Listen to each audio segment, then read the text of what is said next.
श्रोताओं, मैं मुकेश गंभीर, डायरेक्टर रेडियो बूस्ट, आज एक बार फिर से अपने साथियों के साथ आपसे बातचीत करने के लिए यहाँ प्रस्तुत हूँ। साथियों, मेरे को याद पड़ता है कि बुद्ध के डिसाइपल्स उनसे अक्सर पूछा करते थे कि जीवन जीने की वो सुक्ति बता दो कि जब आप भी ना रहें तो जिसको फॉलो करके हम आगे के जीवन को व्यतीत कर सकें। कहते हैं कि महात्मा बुद्ध ने विचार किया और इस छोटी सी पंक्ति में उन्होंने जीवन का बहुत बड़ा संदेश दिया और वो संदेश था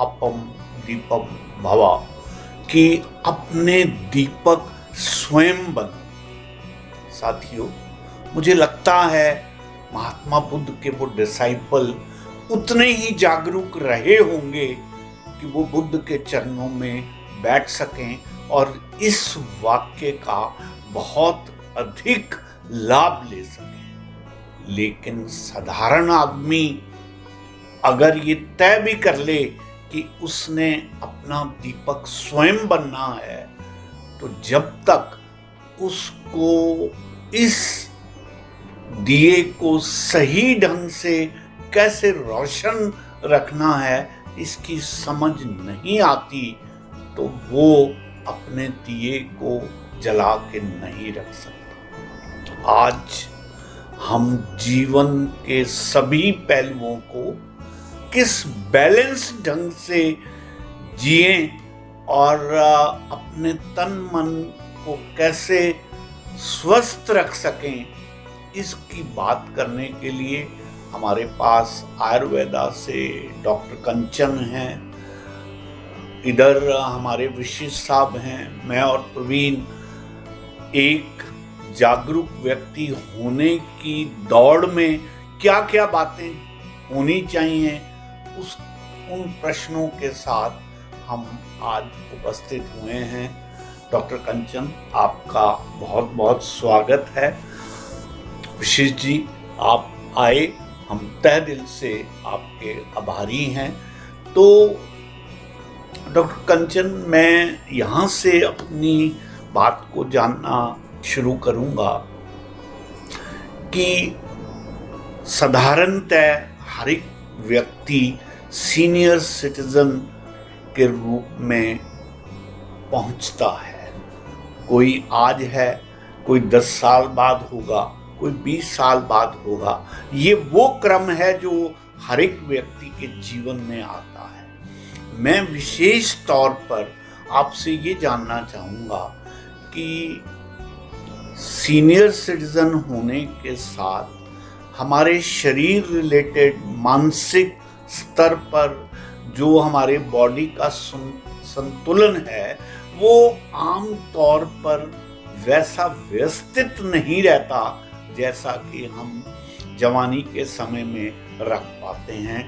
तो पहले तो एक ओवरऑल गाइडेंस एंड ऑब्जर्वेशंस आप बताइए क्या हैं, और फिर हम आपसे आगे यथायोग्य जो प्रश्न होगा वो आपसे करेंगे। जी सर, सबसे पहले बहुत बहुत धन्यवाद। और जैसा कि सर आपने पूछा कि सीनियर सिटीजन एक उम्र में जब हम पहुंचते हैं तो बहुत सारे चेंजेस हमें देखते हैं। कैन बी 60, कैन बी 65 और 70, यस। हाँ, आफ्टर द एज ऑफ 45 या 50 हम उस चीज़ को लेके चलते हैं। यस। तो आयुर्वेद में बताया है दोषों के बारे में, वात पित्त और कफ। वात पित्त कफ हमारे शरीर में भी है, हमारे प्रकृति में भी है। हाँ, मैंने पिछले अपने जो भी हमारे शोज हुए हैं उसमें बताया था कि हमारी दिनचर्या कैसी होनी चाहिए, ऋतुचर्या कैसी होनी चाहिए, वैसे ही उम्र के हिसाब से हमारी चर्या कैसी होनी चाहिए। बचपन में कफ दोष बढ़ा हुआ रहता है, जब हम युवा अवस्था में पहुंचते हैं तो पित्त दोष बढ़ा रहता है। जब हमारी एज बढ़ती जाती है, जब हम बुढ़ापे की तरफ बढ़ते हैं, तब वात दोष बढ़ जाता है। शरीर का बल और मानसिक बल हमारा कमजोर हो जाता है। ये वात की वजह से हमारी मांसपेशियां, हमारी नर्व्स, नाड़ियां सभी कमजोर हो जाती हैं। तो वात दोष से 80 प्रकार के रोग बताए गए हैं। वात अगर बढ़ा हुआ है, इम्बैलेंस में है, तो आपके शरीर को जल्दी बूढ़ा कर देगा। बुढ़ापे के साइंस जैसे चेहरे पे रिंकल्स आना, हड्डियों में दर्द, मांसपेशियों में दर्द, कम सुनना, भूल जाना, कम नजर आना, जी कम नजर आना, ये सब चीजें वात दोष के बढ़ने के कारण होती हैं। जी। तो वही आयुर्वेद में बताया है कि उस वात को, उस एयर को हमें कैसे बैलेंस में करना है। ओके सर, जैसे कि आपने एक चीज बोली कि हमारा मानसिक स्तर भी डाउन रहता है। यस। तो अगर मैं स्पेसिफिकली उसकी बात करूं तो आयुर्वेद में एक बताया गया है रसायन। रसायन मतलब शरीर को युवा कैसे रखना है, शरीर को मन से और तन से युवा कैसे रखना है। ठीक। रसायन में ऐसे टॉनिक्स हैं, ऐसे हर्ब्स बताए गए हैं जिनको बना के हम रेगुलरली उनका सेवन कर सकते हैं। जैसे कि आमलकी रसायन या च्यवनप्राश की हम बात करते हैं। जी जी। उसमें बताया जाता है कि उसके सेवन से हम हजारों साल जी सकते हैं। अब हजारों साल जीने का मतलब ये नहीं कि हमारी उम्र 1000 वर्ष होगी। हम 100 वर्षों में उस 1000 वर्षों का एक्सपीरियंस ले पाएंगे। Yes yes. Qualitatively, we can have a meaningful life than what we are talking only in years. Right. Yes. Right. हाँ. तो वो शब्दों के गूढ़ अर्थ को समझना मायने रखता है कि Yes. उसमें क्या बताया जा रहा है। दूसरा एक मंत्र रसायन बताया गया है। मंत्र सिर्फ आपका जो एक मंत्र को हम साध लेते हैं या गुरु से कोई मंत्र मिलता है, उस मंत्र को मन में हर सांस के साथ बोलते रहना, उससे भी शरीर का रसायन होता है। मंत्र ऐसा एक आचार रसायन है। मंत्र रसायन की अगर मैं बात करूं, मंत्र रसायन से हमारा शरीर और मन दोनों का बल बढ़ता है। क्योंकि हम देखते हैं ओल्ड एज में हमारा शरीर उतनी ताकत नहीं रखता, डाइजेशन भी हमारा, अग्नि भी मंद रहती है, हमारी कुछ खाने की इच्छा नहीं होती है, और जैसे जैसे उम्र बढ़ती है हमें खाना भी उतना कम कर देना चाहिए अपने शरीर के हिसाब से। कौन सा मंत्र है आप बता पाएंगे? सर, हर व्यक्ति का, जैसे मैंने आपको बोला, गुरु से मंत्र मिलता है या फिर ऐसा मंत्र, सिर्फ एक मंत्र को पकड़ के जब हम साध लेते हैं, उसकी सिद्धि हो जाती है, तो वो हमारा मंत्र, अपना मंत्र बन सकता है। ये सबकी अपनी चॉइस रहती है। क्योंकि भारतीय परंपरा रही है गुरु शिष्य की परंपरा। शिष्य को मंत्र अपने गुरु से मिलता है। अगर गुरु ना मिल पाए तो वो व्यक्ति खुद ही कोई मंत्र साध सकता है, मेरा ये मानना है। और दूसरी मैं बात कर रही थी आचार रसायन की। आचार मतलब हम सदाचार से, सद्वृत्त की बात मैंने अपने पिछले सेशन में की थी, जो हम फॉलो करते हैं, अपना डिसिप्लिन या फिर आचार फॉलो करते हैं, उससे भी हमारा रसायन होता है, शरीर का और मन दोनों का रसायन होता है। इसीलिए बुढ़ापे में हमें दिनचर्या जैसे नस्य, तेल की मालिश और रसायन का प्रयोग करना चाहिए। जी सर। विशेष जी, आपकी क्या प्रतिक्रिया है जो डॉक्टर कंचन ने बात करी है? डॉक्टर कंचन ने बिल्कुल सही कहा है। हमारी परंपरा यही रही है कि हम अवस्था के साथ बीमारी को समझें, और एक बड़ी जिज्ञासा आपने जाहिर की थी मंत्र को लेकर। तो मंत्र को लेकर एक सिद्धांत है, मैं लोगों की सुविधा के लिए थोड़ा सरलीकृत करके उस बात को बता देता हूँ। आमतौर पे मंत्र का चयन होता है आपके इष्ट देव से जुड़ा हुआ, एक बात। दूसरी बात, आपकी जन्म कुंडली, यानी जो पहला भाव होता है, जो जहाँ आपका लग्न भाव होता है, वो आपके शरीर को रिप्रेजेंट करता है। और जो जिस प्लेनेट की वहाँ पर दृष्टि होती है, जैसे मान लीजिए चंद्रमा की दृष्टि है, अगर आपके प्रथम भाव में या लग्न भाव में चंद्रमा है, तो आमतौर पे कफ की प्रवृत्ति उस व्यक्ति में रहेगी, और तब आपको साधना चाहिए चंद्रमा को। ये भी देखना पड़ेगा कि 7th हाउस से दूसरे जो ग्रह हैं वो उनकी दृष्टि क्या है। जैसे मान लीजिए अगर चंद्रमा के साथ मंगल की दृष्टि भी है, तो मंगल की दृष्टि आमतौर पे पित्त आपका बढ़ाएगी, क्योंकि मंगल अपने आप में एक बहुत ऊर्जावान है, आपको बहुत हर चीज़ में डिसीजन लेने में जल्दबाजी, हर चीज़ में जब आप करते हैं, और आप देखते हैं कि जितने भी हमारे डॉक्टर कंचन इस बात को जानती हैं कि हमारे जो भावनाएं हैं, वे हमारी भावनाएं हमारे शरीर के अंदर बनने वाले इन तत्वों को, एसिड का निर्माण है, कफ का निर्माण है, वात का निर्माण है, इन सबको प्रभावित करती हैं। तो मंत्र लेने की बात जो है, आप चाहें तो जो भी जहाँ से आपको परेशानी आ रही है उस ग्रह का मंत्र आप ले सकते हैं, अपने इष्ट देव का मंत्र ले सकते हैं। तो ये तो वो आपकी शंका हो गई।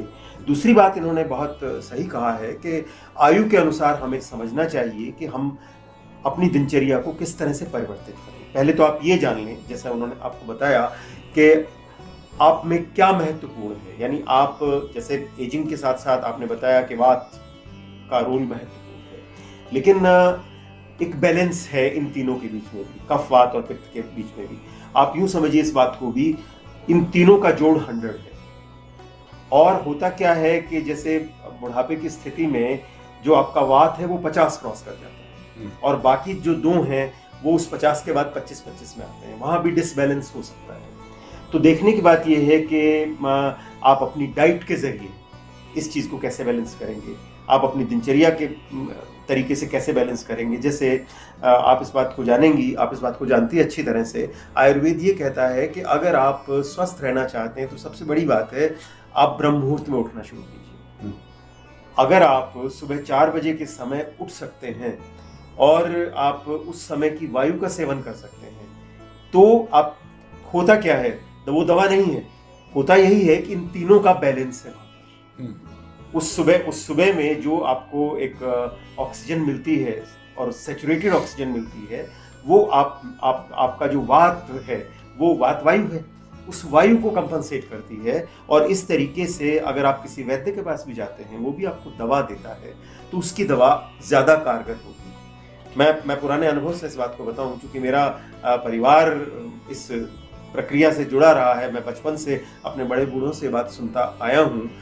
वो ये कहते थे कि अगर आपको आयुर्वेद की दवा से स्वस्थ होना है तो पहली बात आप ईश्वर में विश्वास करना शुरू करें, आस्तिक होना पड़ेगा। आप जो दवा ले रहे हैं आप ये मानकर लें कि ये मुझे लाभ पहुंचाएगी, लेकिन इसके बाद भी दवाएं लाभ क्यों नहीं करती हैं? दवाएं लाभ इसलिए नहीं करती हैं क्योंकि आपके जन्म नक्षत्रों की स्थितियां ऐसी होती हैं, वे उस समय से पहले आपको स्वस्थ होने ही नहीं देती। लेकिन फिर भी कर्म के सिद्धांत में हम विश्वास करते हैं, कर्म करके चीज़ों को पाया जा सकता है। तो मेरा ख्याल है कि इस बात को आगे कॉम्प्लीमेंट करके बताएंगी कि जब एजिंग की प्रॉब्लम है हमारी, उसके साथ हम अपनी दिनचर्या क्या करें। क्योंकि देखिए, औषध से ज़्यादा ज़रूरी है अपने आप पर नियंत्रण। दवा तो एक सप्लीमेंट है, दवा तो आप जब आप ठीक से नहीं चल पा रहे हैं तो साथ चलने के लिए छड़ी है, मूल रूप से तो आपका शरीर है।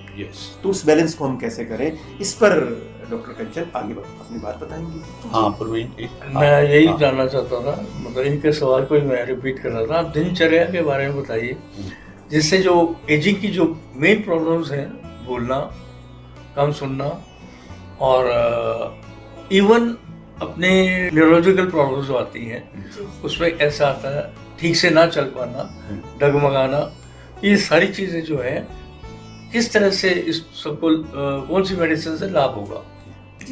डॉक्टर कंचन, इससे पहले कि आप मेडिकली अपनी बात रखें, मुझे फिर महात्मा बुद्ध के उस वक्तव्य की याद हो आती है जहाँ पर उनके शिष्य ने ये पूछा था, आनंद ने, कि जीवन जीने का साम्यक तरीका क्या है। तो उन्होंने आनंद से कहा कि ये जो कमरे में सितार रखी है, इसको मेरे पास लिया। तो उस सितार के तार अगर ठीक से कसे हैं तो वो स्वर देते हैं।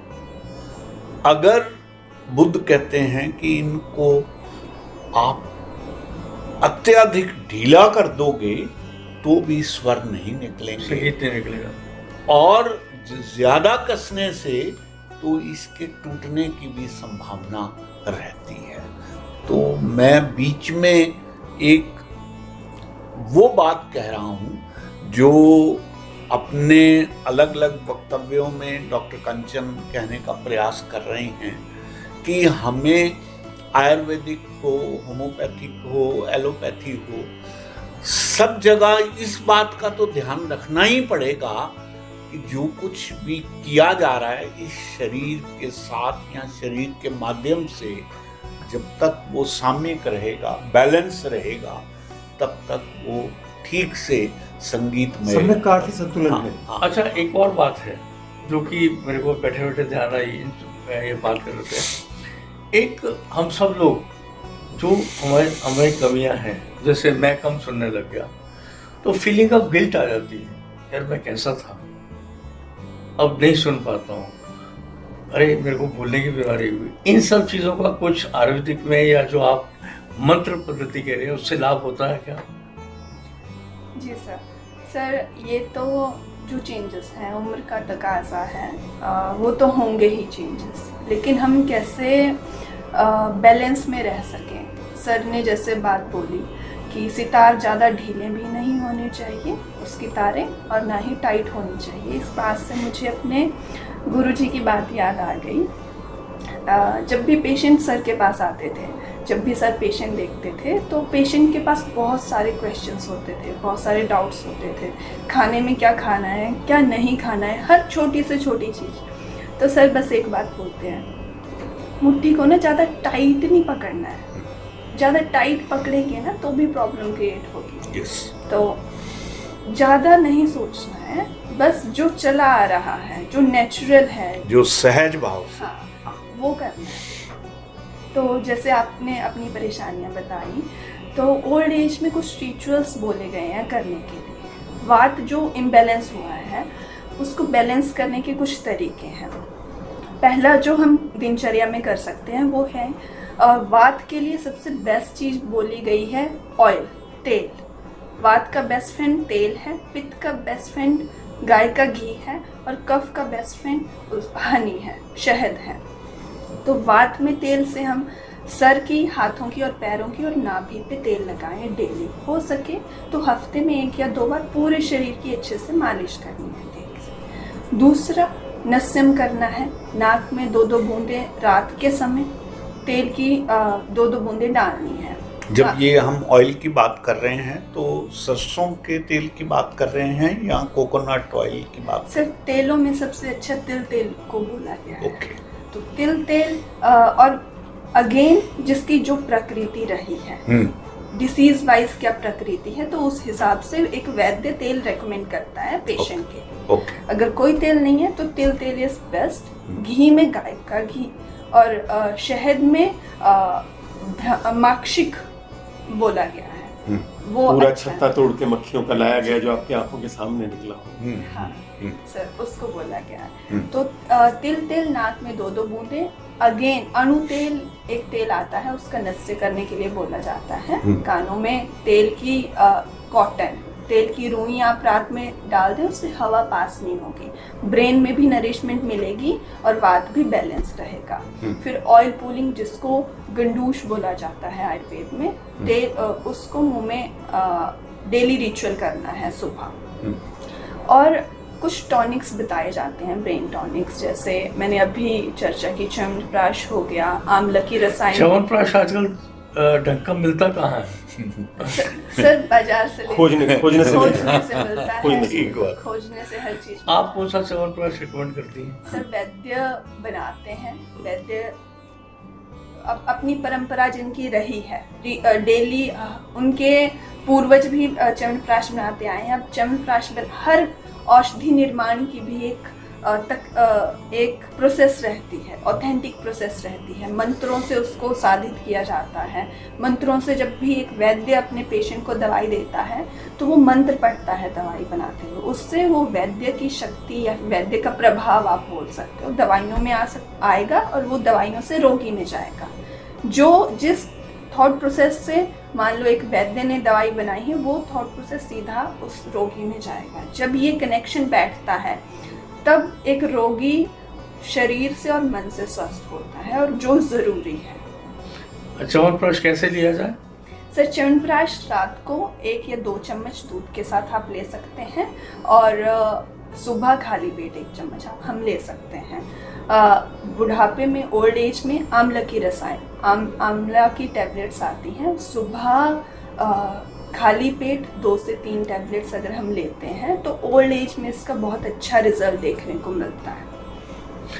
मुरब्बा भी ले सकते हैं आंवले का? हाँ जी, मुरब्बा ले सकते हैं और गुलकंद ले सकते हैं जो नरिश करे, शरीर में की तृप्ति करे, शरीर का तर्पण करे, वैसी चीजें हमें ओल्ड एज में लेनी चाहिए। कंचन जी, एक चीज और बड़ी महत्वपूर्ण है, वो है त्रिफला। जी सर। Yes. अगर आप त्रिफला का इस्तेमाल करें तो आयुर्वेद में तो ये कहा गया है कि आप कभी बूढ़े ही नहीं होंगे अगर आप यंग एज में हैं। बिल्कुल। आप 20-25 वर्ष की उम्र से त्रिफला लेना शुरू कर दें तो आप, और उसे अगर आप लेते रहें तो ये सारी बीमारियों से आप बचेंगे। लेकिन आमतौर पे लोग करते नहीं हैं, जानते करते सब कुछ हैं, लेकिन करते नहीं हैं। और मैं नेक्स्ट वीक तक आपको सब चेंज दिखाऊंगा। स्टार्ट कर सके। Very good. जी। तो मैं ये समझता हूँ डॉक्टर कंचन, आपने जो कुछ भी बताया है और सीख दी है उसको इमीडिएटली फॉलो करने के लिए हमारे पास मिस्टर परवीन तो बैठे ही हैं। और मैं करा भी है समझता- मैंने। हाँ, और मैंने लास्ट एपिसोड के बाद कुछ चीजें यूज करी हैं। यस, और आपको बेनिफिट बेनिफिट मिला। तो श्रोताओं, ये थी हमारी आज की बहुत ही महत्वपूर्ण वार्ता। देखिए, कई बार ऐसे लगता है कि ये साधारण सी बातें हैं जो हमारे जीवन में कितना रोल प्ले कर सकती है, लेकिन जब आप इनको फॉलो करने लगते हैं, मैं समझता हूँ उसका असर जब आपके पूरे शरीर पर होता है और सहज भाव से होता है, तब आपको अंततः ये बात समझ में आती है कि कोई भी अच्छी रूटीन को फॉलो करने से उसके क्या बेनिफिट्स हैं, क्या बातें हैं, ये हमें तब पता लगता है। इन्हीं शब्दों से हम डॉक्टर कंचन का आभार व्यक्त करते हैं, विशिष्ट जी का भी, कि आपने हमें कंचन जी से बहुत सी बातों को उद्धृत करने के लिए भी आपकी प्रश्न बहुत सहायक साबित हुए। तो इन्हीं शब्दों के साथ हम आपसे विदा लेते हैं और आपके प्रश्नों के उत्तर के साथ और नई इसी तरीके की किसी समस्या के साथ आपसे बातचीत करने के लिए उपस्थित होंगे। बहुत बहुत धन्यवाद, बहुत बहुत आभार।